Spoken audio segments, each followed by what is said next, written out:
Oi galera, tudo certinho com vocês? A aula de hoje é um desdobramento da nossa última aula de geomorfologia, na qual trabalhamos os agentes externos da Terra e os fenômenos relacionados a eles. Essa aula está dividida em 3 partes.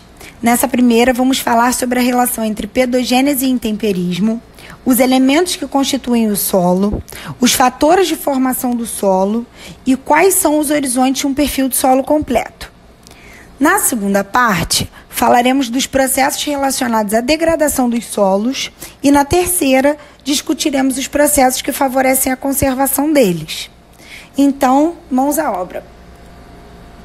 Para estudar os solos, a geografia bebe de uma ciência chamada pedologia, que se debruça sobre questões relativas à origem, classificação, forma e propriedades do solo. Mas a pergunta que não quer calar é: da onde vêm os solos? Como eles se formam?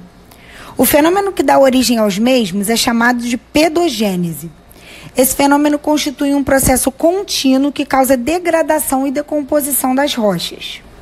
Nas aulas passadas, nós vimos que esses processos que causam degradação das rochas se chamam intemperismos. Logo, a base da pedogênese, que na etimologia da palavra significa origem dos solos, é um fenômeno intempérico. Vocês lembram que eu também disse que o intemperismo varia de acordo com o clima? Então, quando observamos uma região de clima árido e que sofre com escassez de água, sabemos que lá ocorre predominância de pedogênese relacionada ao intemperismo físico. Como esse intemperismo promove basicamente fratura e desagregação da rocha, o desenvolvimento do solo fica comprometido e limitado, deixando ele raso, rachado e pedregoso. No entanto, quando observamos uma região de clima úmido, geralmente concentrada na zona intertropical do planeta e que possui elevados e constantes índices pluviométricos, sabemos que lá ocorrerá predominância de pedogênese relacionada ao intemperismo químico.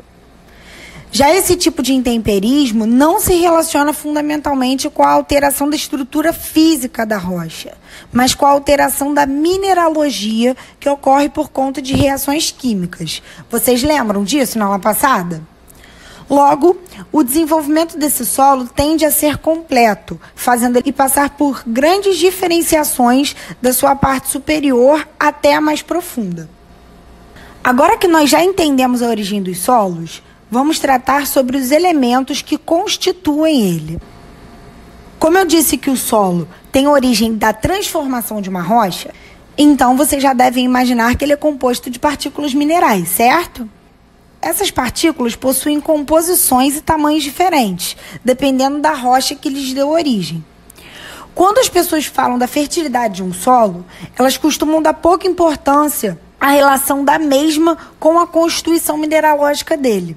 A associação entre fertilidade e matéria orgânica é muito mais comum, pois saibam que isso é um grande erro, não porque a matéria orgânica não seja importante, mas porque a base da fertilidade do solo vem dos minerais oriundos da rocha que deu origem a ele. Mas como já foi dito, um outro elemento importante na constituição do solo é a matéria orgânica, que vem da decomposição dos seres vivos que caem mortos sobre o solo. A matéria orgânica decomposta se chama humus, e a sua espessura e quantidade no solo vão variar segundo condições climáticas. Regiões de climas quentes, as de baixa latitude, possuem elevadas taxas de decomposição por conta do calor, que serve como um catalisador, ou seja, como um acelerador das reações químicas. Além dos minerais da matéria orgânica, o solo também é composto por água e ar. Mas, Mirelle, como a água e o ar entram no solo? O solo possui 2 propriedades, gente: a porosidade e a permeabilidade. A porosidade é exatamente o que o nome quer dizer, existência de poros, que são buraquinhos entre os sedimentos. E a permeabilidade, que é a conexão entre esses buracos, entre esses poros. Essas 2 propriedades são fundamentais, pois permitem a entrada, que se chama infiltração, e a circulação da água e do ar no solo. Quando qualquer uma delas fica ausente, isso compromete a vida que o solo sustenta, como, por exemplo, a respiração das raízes e a absorção da água pelos vegetais. Depois de falarmos com detalhes sobre os elementos que compõem o solo, vamos discutir os fatores de formação do mesmo. ou seja, aqueles que influenciam na sua formação e no seu desenvolvimento. O primeiro fator que é fundamental para a formação, nós já discutimos bastante aqui, é o material de origem que vem da rocha que sofre a pedogênese. Isso porque, sobre as mesmas condições climáticas, cada tipo de rocha dá origem a um tipo de solo diferente, dependendo da sua constituição mineralógica. Outro fator importante é o relevo, que com suas diferentes formas gera desigual distribuição de água da chuva, luz e calor. Assim, o relevo vai ditar se a água vai escoar com velocidade, se vão ocorrer processos erosivos, se as taxas de infiltração vão ser elevadas, se o intemperismo químico vai ser bem sucedido na rocha e se a drenagem é boa ou ruim naquela região. Observando a imagem, a forma com um topo mais plano favorece o intemperismo químico, dando origem a solos mais profundos e bem drenados. Provavelmente essa sendo a melhor área para o plantio, pela pequena inclinação do relevo. Por outro lado, o relevo pontiagudo possui uma infiltração ruim e um processo erosivo bastante acentuado, dando origem a solos mais rasos. Só para reforçar o que já falamos sobre o clima, ele é fundamental no processo de formação dos solos, pois a temperatura e a umidade regulam a velocidade, intensidade e o tipo de intemperismo da rocha. Em relação aos organismos vivos, que influenciam nessa formação, eles podem ser micro-organismos, tipo bactérias e fungos, animais ou vegetais. Eles agem na decomposição dos restos vegetais e animais, na conservação do solo e até mesmo na sua degradação. Para fechar, temos como fator o tempo que um determinado bloco rochoso está sujeito à exposição. Para um solo se tornar bem desenvolvido e profundo, ele demanda um lapso temporal bastante extenso. Agora que vocês entenderam todas as condições, fatores, elementos necessários para a constituição de um solo, vamos caracterizá-lo.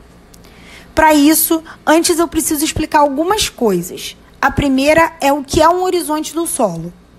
Um horizonte é uma camada que está a uma determinada profundidade e que, por isso, possui características específicas. O conjunto dos horizontes vai dar origem a um perfil de solo, e esse perfil dita as características do mesmo. Na imagem, vemos um perfil de solo completo, composto pelos horizontes O, A, E, B, C, D ou R. Agora nós vamos caracterizar, falar um pouquinho de cada um desses horizontes. O horizonte O é o mais extenso e mais escuro. Ele é composto basicamente de matéria orgânica e sua espessura varia de acordo com o clima, como nós já vimos anteriormente. Alguns solos possuem uma grande dependência desse horizonte para sustentar vida. Um bom exemplo disso é o solo amazônico, que vai ser a base de uma floresta muito rica e diversa, apesar de ter um solo bastante pobre. Mas então, como essa floresta sobrevive? Vocês devem estar se perguntando. E eu respondo: as altas taxas de decomposição da matéria orgânica, derivadas das grandes temperaturas e umidades da região, permitem uma constante reposição do horizonte O, dando origem ao que nós chamamos de serrapilheira.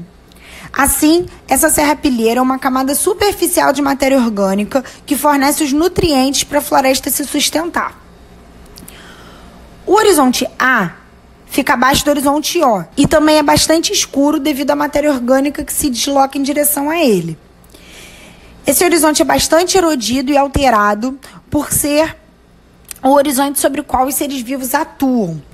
Em ambientes muito úmidos, as taxas de infiltração deslocam minerais do horizonte A para os mais profundos, em um processo chamado lixiviação.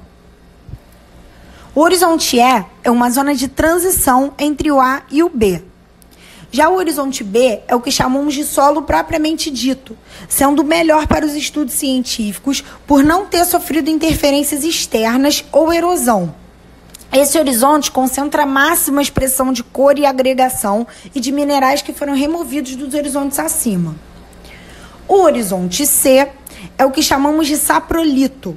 Ele é composto por rocha alterada ou material inconsolidado, no início do processo de pedogênese.